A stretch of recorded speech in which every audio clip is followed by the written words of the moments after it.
আমি এই মুহূর্তে রয়েছি রাঙ্গামাটির সবচেয়ে বড় একটি কাঁচা বাজার বা মুদি বাজার যেটি বলা হয়, যেটি বড়নূপা সমুদ্রঘাট এলাকায়। সেখান থেকে এলাকাগুলো ঘুরে দেখেছি, যেটি দেখতে পেয়েছি যে যে সবজির বাজারে সরবরাহ অনেক বেড়েছে। যেটি গত ১ মাসেও সেটি অনেক কম ছিল এবং দামের ঊর্ধ্বগতি ছিল। যেমন বলতে যদি বলি, ফুলকপি, বাঁধাকপি, নতুন আলু, মূলা সহ অন্যান্য সবজির দাম যেটি গত মাসে কেজিতে ৳১০০ বা ৳১২০ ৳৩০ বিক্রি হতো, সেটি এখন নেমে এসেছে ৳৬০ থেকে ৳৮০ মধ্যে। এই দাম কমে যাওয়ার কারণ বলছে যে সরবরাহ বাড়ার সাথে সাথে দামটি কমে আসছে এবং ক্রেতারা অনেক নাগালের মধ্যে আসাতে তারা স্বস্তি প্রকাশ করেছেন। একই সাথে যদি বলি, কাপ্তাই লেকের যে মাছ রয়েছে, সেই মাছ শীতকালীন কারণে মাছ ধরা কম পড়ছে। সেই মাছের বাজারটা কিছুটা ঊর্ধ্বগতি লক্ষ্য করা গেছে।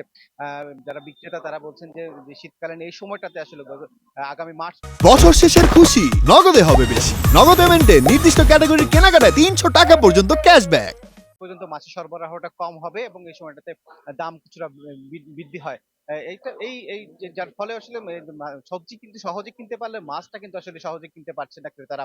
একই সাথে যদি বলি যে নিত্য প্রয়োজনীয় যে দ্রব্য সামগ্রী, চাল, ডাল, চিনি, আটা সহ সেখানে দাম কিছুটা ঊর্ধ্বমুখী। ক্রমান্বয়ে কিন্তু দামগুলো বাড়ছে। বলছি যে গত সপ্তাহের তুলনায় এই সপ্তাহে চালের টাকা প্রায় প্রতি কেজিতে ৳৮ বা ৳১ করে বৃদ্ধি পেয়েছে। যার ফলে মানুষের যে নিত্য প্রয়োজনীয় সেই কিনতে কিছুটা হিমশিম খাচ্ছে। একই সাথে যে ভোজ্য তেলের সরবরাহ কিন্তু গত ২ মাস ধরে একেবারে সংকটে রয়েছে। মাঝখানে কিছুটা সংকট থাকলেও পাওয়া যাচ্ছিল। ৳৮ বৃদ্ধির পরে কয়েকদিন আসলে মোটামুটি বাজারে সরবরাহ থাকলেও গত ১৫ দিন ধরে আসলে ভোজ্য তেলের একেবারে সরবরাহ কমে এসেছে বলে তারা জানিয়েছেন।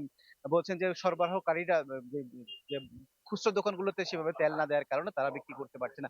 এই বিষয়ে, সার্বিক বিষয়ে যদি নজরদারিতে বাড়ানো না হয়, তাহলে যে নিম্ন আয়ের মানুষ তাদের জন্য খুব কষ্টকর হবে বলেও তারা আমাদেরকে জানিয়েছেন। এই ছিল সোহেলী আমার কাছে সবশেষ তথ্য বাজার সংক্রান্ত। জিয়া, ধন্যবাদ আপনাকে।